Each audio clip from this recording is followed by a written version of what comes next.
was made for the fans, and their depth of need to come to understand and appreciate what Michael was doing with the show, because he set out to do a show for the fans. He invited the fans to participate in the deciding of what material would be in the show.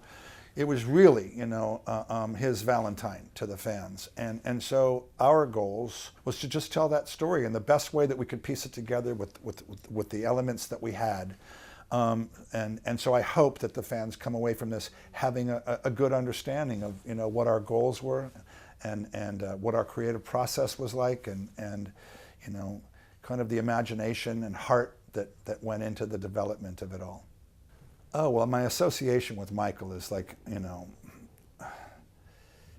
is unique. There's nothing that has ever been like it. It has powerfully, affected my life as a man and as an artist.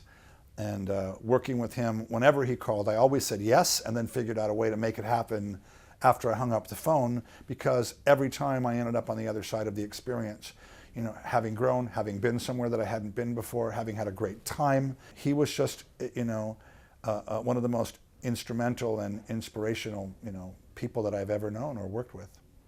This wasn't a project that I set out to do.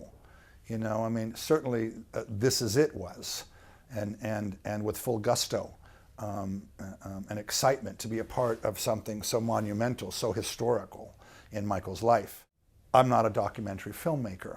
But I never imagined that I would be, on a quest to create a documentary. And I guess this would be different in that most things in my life as a creative person, I plan, I get a call or I get an idea, and then there's that development period, and this just suddenly was put there, and it kind of became a responsibility, and it was a unique way to approach a project.